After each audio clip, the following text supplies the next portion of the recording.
Oh, hi. Are you here for the fun question? Me too. The Fun Question, a show where we explore the strange and powerful ways people engage in a life of fun. I'm your host, Dr. David Thomas, the professor of fun, coming to you from my hidden lair and back for another week of playful exploration. My guest today is Andrew Orvedahl, comedian, writer, actor, storyteller, dungeon master, and game designer. He's known for his work in the Denver-based comedy trio The Grolics and their podcast, Advice Fight. The group wrote and starred in 3 seasons of the TBS sitcom Those Who Can't. And most relevant to our topic today, he founded and runs the indie game company Occupied Hex. What makes games fun, and is designing a board game any fun? Let's jump in and find out. Welcome, Andrew. Thank you. Thank you for having me. Well, of course. Now, we should get out of the way real quick. When I mentioned Dungeon Master, that wasn't just in passing. Your daughter and my daughter have been co-opted as D&D players, and so you DM a campaign that we've been playing for, 5 years or something together. That's right. Yeah.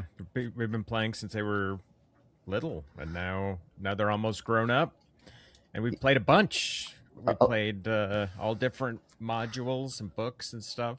A lot of D&D. So that's been a blast. So for, I think most people in Denver, they know Andrew, the stand-up comedian, Andrew, the TV comic. But I know you mostly as Andrew, the guy that I play games with. And that's what I'd really like to kind of dig into here is games. And how did you get from writing comedy to making games? And maybe tell us a little bit about the kind of games you make. Yeah, for sure. I've done comedy for 23 years. I still do comedy, and I love doing stand-up comedy, but I've always been a nerd growing up. When I was growing up, we didn't have a television, just to give you a little backstory snapshot. We didn't have a television when I was growing up, so I had to use something called an imagination, and I sat around and I would make video games.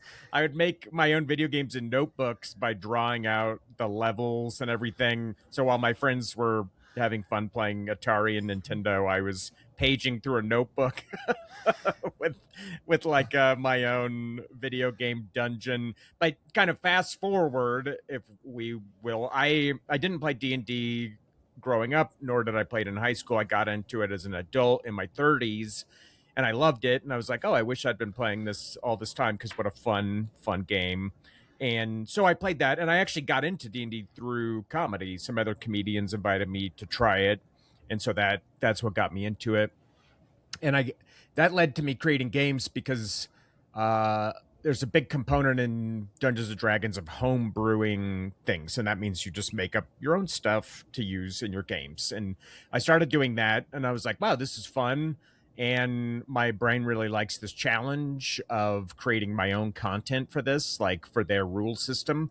And that just very quickly grew organically to me realizing I was like, oh, I could also just make my own games. Like, I don't have to make content for the Dungeons & Dragons system. I can simply make my own game. So I created my own game company in 2018 called Occupied Hex Games, which was originally, my goal was to make like board games and card games. But then the pandemic happened, and manufacturing things like those items became very dicey. So I just concentrated on role-playing game books, and that's what I've been kind of focused on since creating it. And I've made 10 titles so far. I think 10. I haven't counted in a minute. 10 plus titles so far. Great. So I guess then, so the history of this is that you start with deprivation, and then creativity comes in and fills the gap. And then somehow comedy fills the creative wind in your sails, and now you're a comedian / game designer. Let's talk about some of your games. I've been a part of the Kickstarters for Duster, a post-apocalyptic kind of steampunk game. Streets, a game where you play stray animals. And Chum, a really fun game where you try to survive a shark attack. Tell us a little bit about these games. Yeah, these games, I guess taking them one by one, the Streets game was created because I ran the role-playing game club for my daughter's 6th grade class at school, and it was during the pandemic, so it was all remote. And the kids, teaching them Dungeons & Dragons was impossible. I realized right away, especially over remote, they were just glazed over. They could not. I mean, it's hard to teach an adult the beginning rules of Dungeons and Dragons. So I sort of panicked a little bit. I was like, "Uh-oh, I'm in charge of this role-playing game club, and we're just never going to be able to play this game." So I was like, "I'm going to create my own game that I think that they'll be into playing." And my girlfriend at the time had suggested, she's like, "It'd be fun to have a game where you were like a dog or a cat." And I kind of ran with that. And so you play as a stray dog or a cat or a rat by popular demand.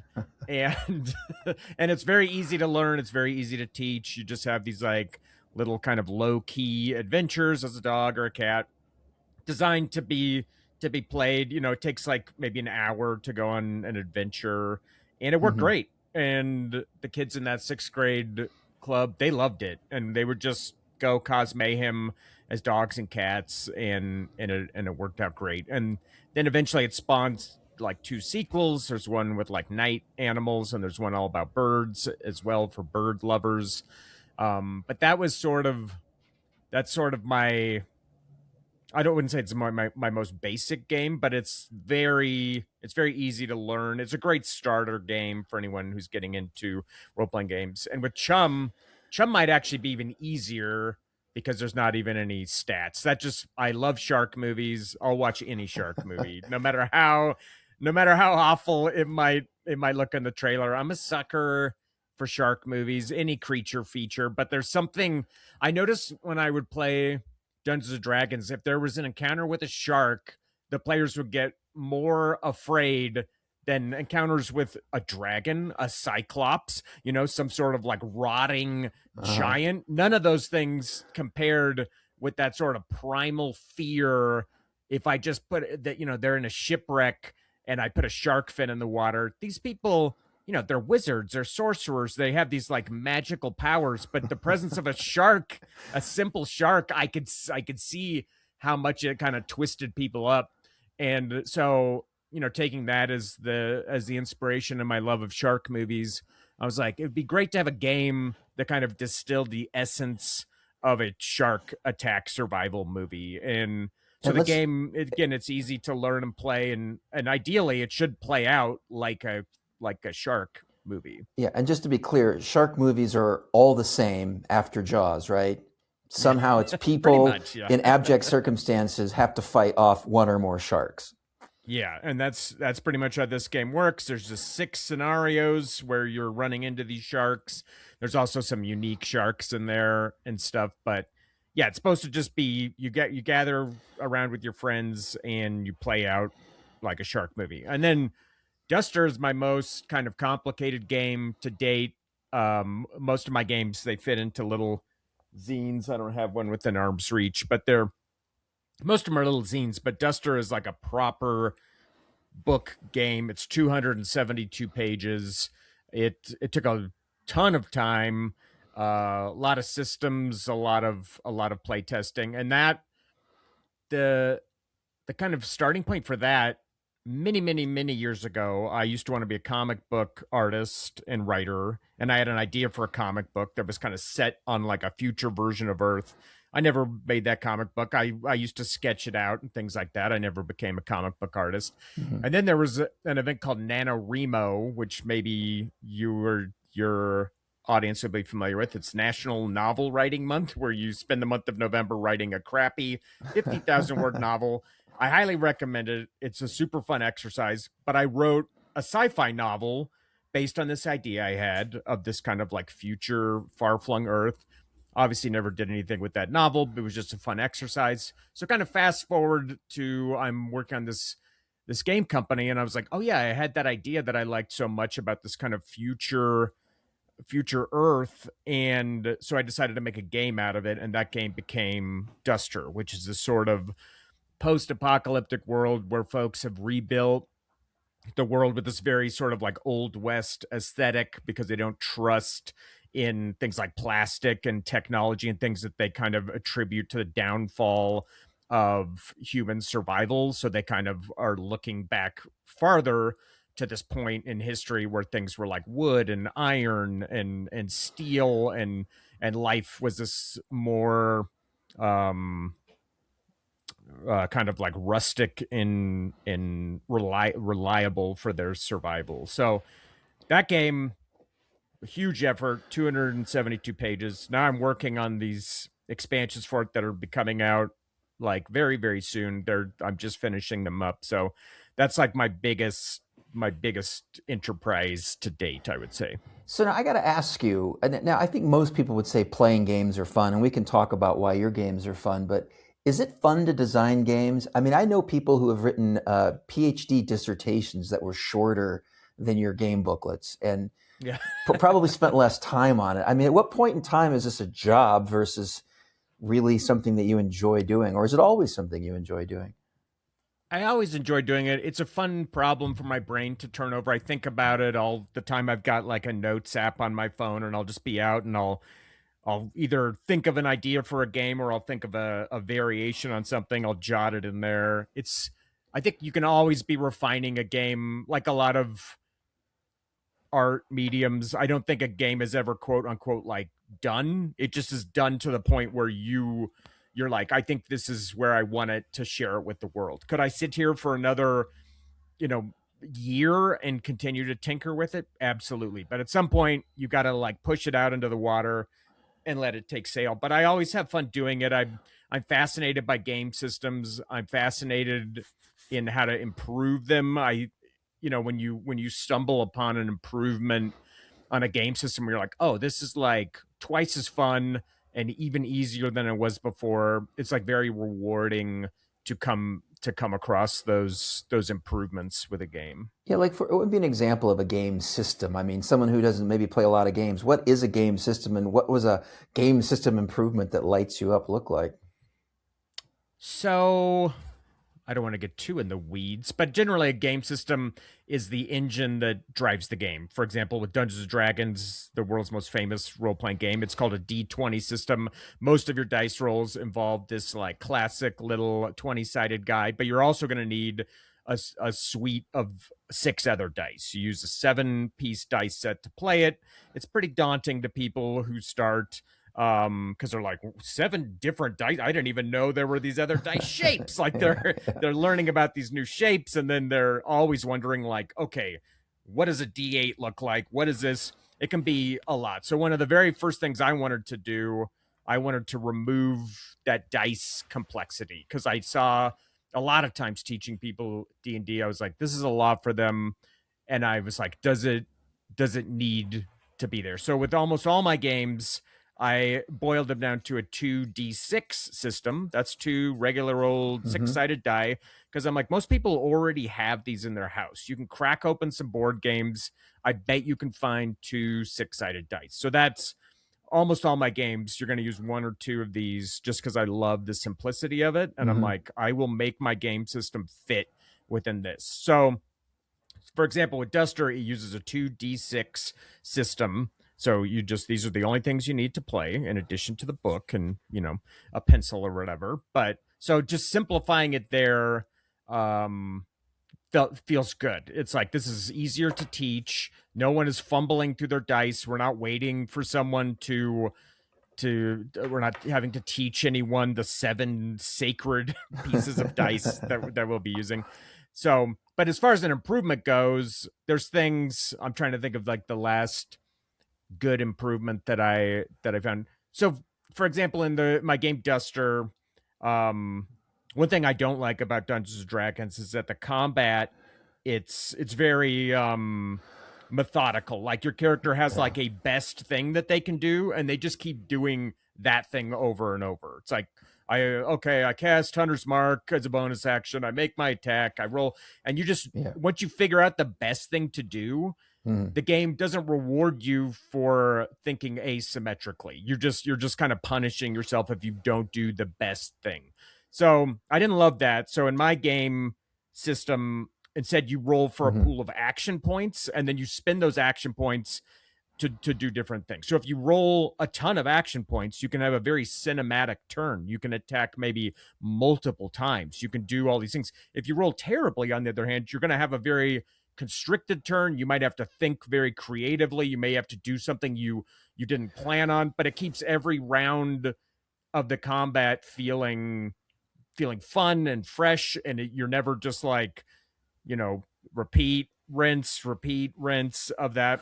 But then when the sequel game that I'm working on, Fealty, I simplified it even more. I was like, so instead of having action points and needing this action point menu, instead you just roll for your action points, and any action you take takes a point. So it's even easier to understand. It's even faster, and the turns are even more over the top in like cinematic, where you're like, wow, what an epic turn. You know, ideally you want a combat to be something that somebody wants to talk to their coworkers about the next day, even if the coworkers are like, "What the hell are you talking about?" Like, but if you can have these like big epic turns, it's going to make everything more memorable. But I managed to improve it simply by simplifying it and getting rid of the menu of action points and just treating each action as consuming a point. So that'd probably be my best example of Okay. improving a system.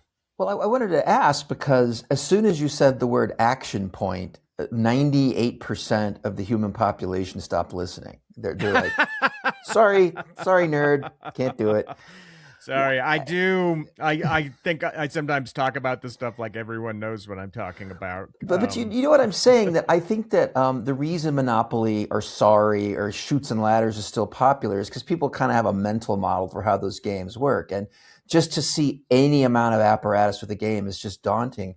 I'm curious how you go about getting people interested in these more rich story world storytelling games, or even games that have maybe really kind of crunchy chess-like game mechanics that do take some mastery to really enjoy. I mean, how do you get people out of Monopoly and into something potentially more fun and more rewarding?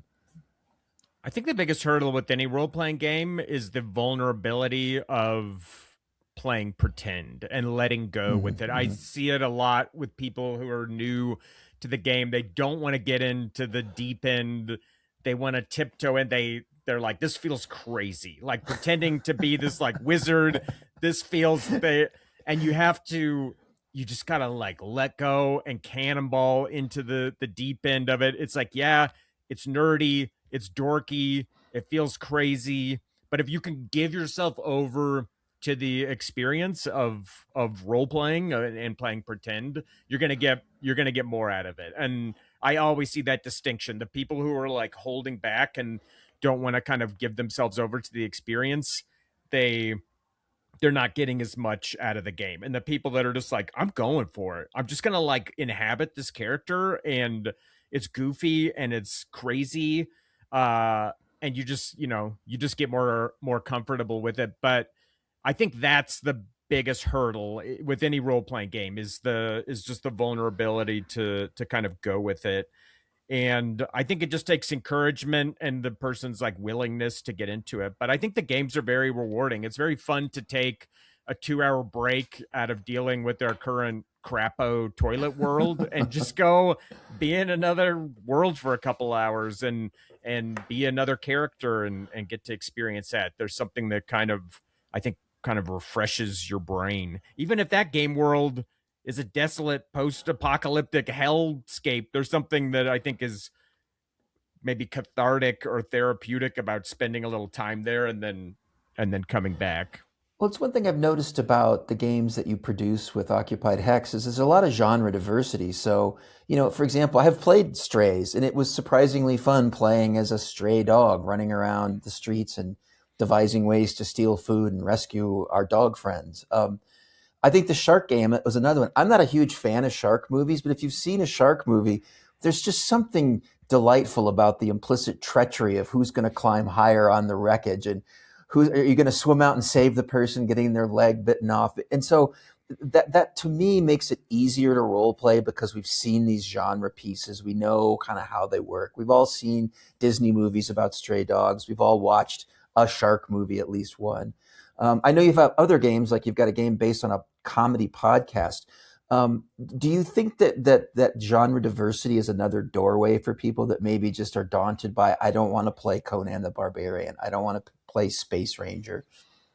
Yeah, one of the first things I was sort of floored by when I got into tabletop role-playing games. Everyone has heard of Dungeons and Dragons, probably. Most people have heard of that. It's the world's most popular role-playing game, and it's been around, for decades. But I didn't realize that there are millions of other games. There's a incredibly huge indie RPG scene out there. If you can think of a theme for a game, it's probably out there. And so I think making a game based on anything, like you mentioned the example, I did make a game out of a comedy podcast called Valley Heat. It's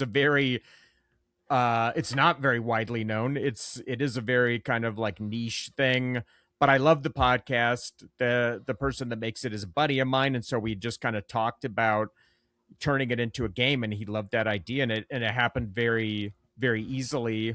And so fans of that podcast, they also are fans of the game, and they love it. Would the average person love the game? I'd like to think that they could still have fun with it and kind of enjoy it. You're just part of this like neighborhood watch group solving these very trivial mysteries.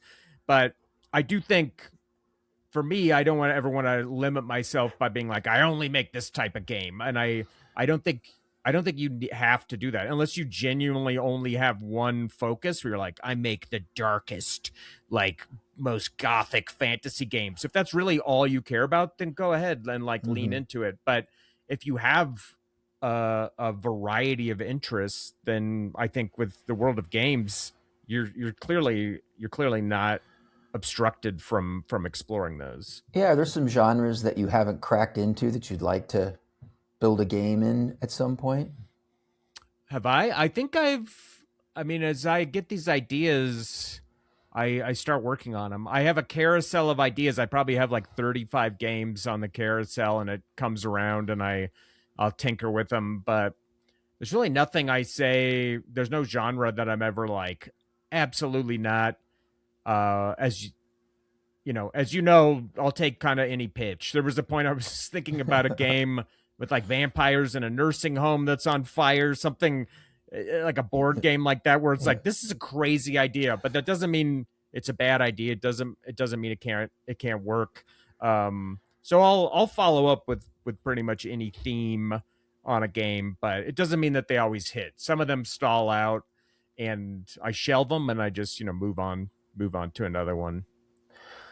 So in addition to like kind of helping people think about how they might get into some new games, and it sounds like, give it a try, go to your game store, talk to the nerds, find some games.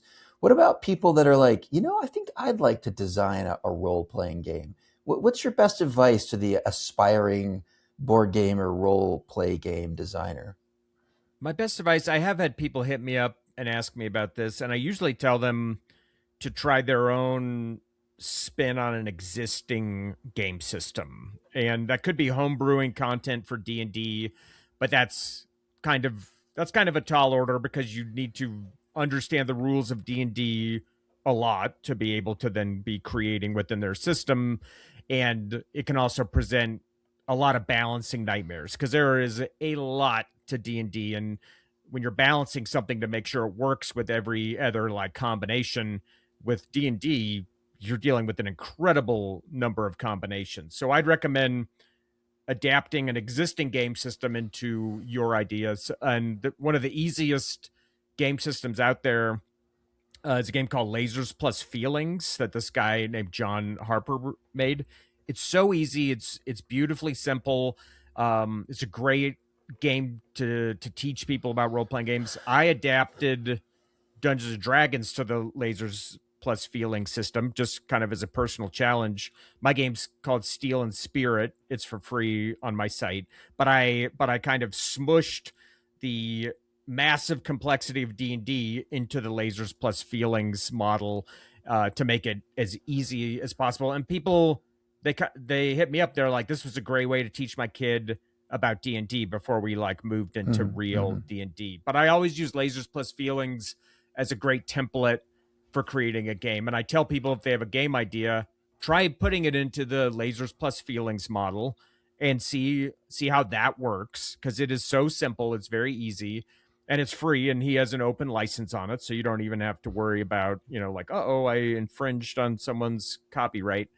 And That's a great starting point, and that way you can kind of get the basics, but you're not going to get anything too complicated or too crazy. And I think that's a great stepping stone to then developing maybe your own systems or things like that. There's some people, they only make games for other people's systems, whether it's Hmm. homebrewed D&D content or Mork board content or Blades in the Dark content, whatever it might be. A lot of these games have open licenses, and you can just make content based on their existing game infrastructure. So if the nuts and bolts aren't to your liking and just the window dressing stuff and the storytelling is what you want to do, you can do that within an existing system like no problem. Yeah. In terms of, adapting content to game systems or whatever, it makes me think of my teacher friends. Do you have any thoughts on serious games or designing games with educational purposes? Have you ever tried that?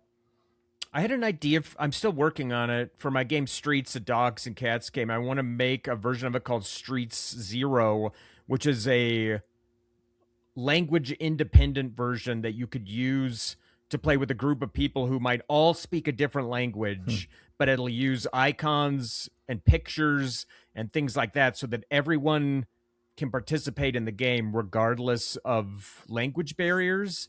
And I have a friend, he teaches English to immigrants and refugees here in Denver, and I'd kind of like teamed up with him, and I was kind of brainstorming that, but I haven't cracked it yet because it's a little tricky. So I'm still working on it, but I would love a game like that that could be played regardless um of language barrier. There's a term, maybe you would know it. It's a filmmaking term.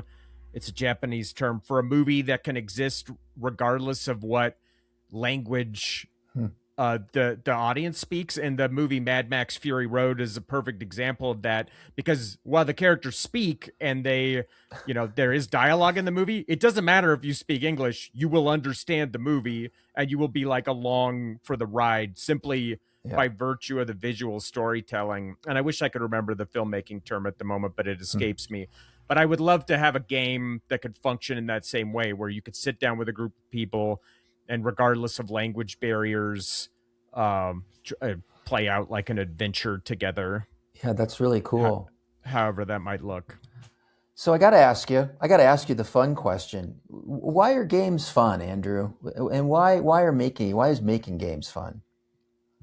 Well, making games is fun to me personally because it's like problem solving. It's like, it's putting together the puzzle in my brain of the game mechanics, but then also creating the stories that go in there.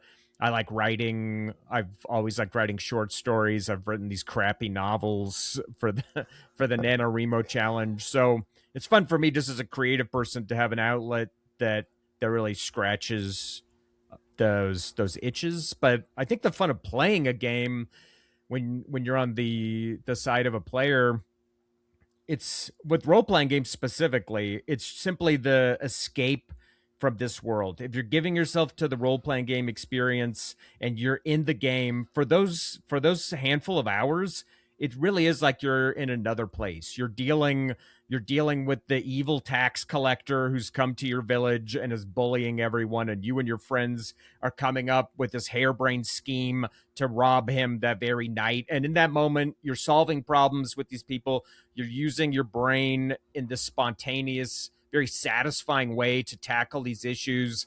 And you don't just get to dictate what happens because you roll the dice when consequential things are happening. And those dice, they may betray you at the worst possible moment. And you Mhm. have to think on your feet, and you have to think, uh-oh, our plan just completely went to pieces. We got to think of something new. I think for that handful of time, that escape into that world, it's just like a fun it's just a fun break from life. And I think when people, after they play a session of a role playing game, you can just see their brain.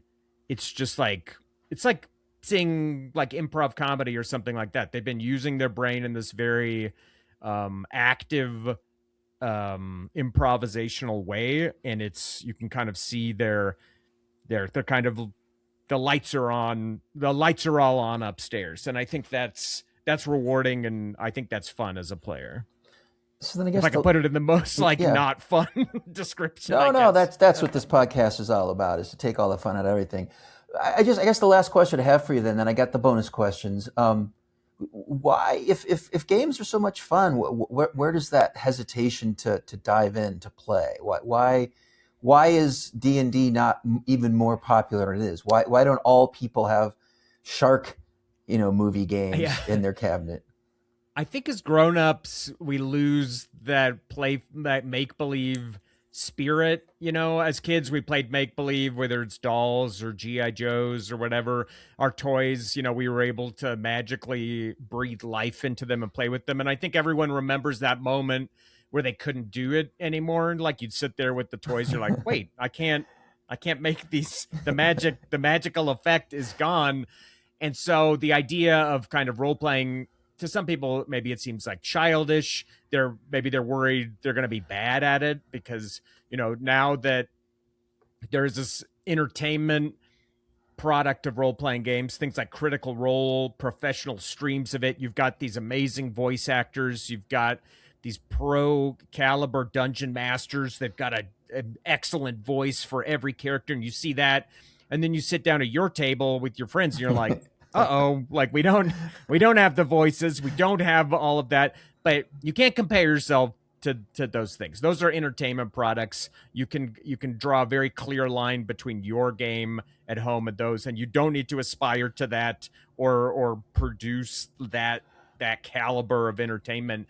You just have to be willing to, like I said, cannonball into the deep end of that nerdiness and just go with it. And I think right away you'll be rewarded with the payoff of like, oh, I'm really feeling like this character and I'm actually invested in what this character's doing and their outcomes. And I'm not just kind of like tiptoeing around and making like sarcastic comments and not really like giving myself to the experience. But I think it is just it's like acting immature on purpose. You just got to do it. you just got to give yourself to it. And I think anyone can do it. And I think the payoff is there for anybody who does. Awesome. Well, I really appreciate your insight on games. So now for the lightning round, I'll give 3 quick questions. You get short answers. So let's start off.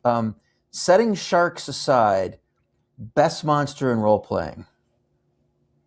Best monster in role playing games? Yes. I'm going with dragon. I mean, there's a reason it's called Dungeons and Dragons. When a dragon shows up, everyone, you can just hear the oohing and ahhing. I'm going dragon. Okay. Worst snack to bring to a D&D game. Worst snack for D&D? Anything that you can't just set in the middle of the coffee table. Anything that requires construction or special utensils, it should be able to be dumped into a bowl in the middle of the coffee table. I'm trying to think of a specific example of something. You're saying soup. Soup would be the worst. Yeah, soup. That would be the worst. All right. So this is your concept question. How is comedy like D&D? Oh. Well, improv comedy is a lot like D&D because in both cases, you're making things up on the fly and inhabiting that. Stand-up comedy is there is an improvisational angle to stand-up comedy as well, but most stand-up comedy is like written and prepared. But I think yeah, the strongest similarity is their improvisational nature. But I mean, I tell a lot of stories in my stand-up comedy, and D&D is also a form of storytelling. So I guess there's also the storytelling aspect that's very strong in both as well. But right. knowing how to season in comedy in Dungeons and Dragons is a great skill for any dungeon master to kind of lighten the mood at the perfect time. But generally, I let my players be the ones to do funny stuff, and I play it pretty straight. Right on. Well, thanks again. Good luck with the games. We'll get everything into the show notes, and people buy these games. They're fun. And thanks again, Andrew. Thanks for having me.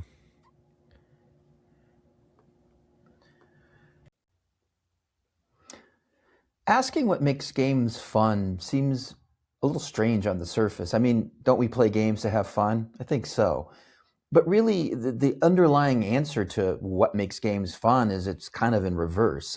Games are these little structures that we have invented in order to structure play, and we play to have fun. So in a way, it's a little bit of a virtuous circle.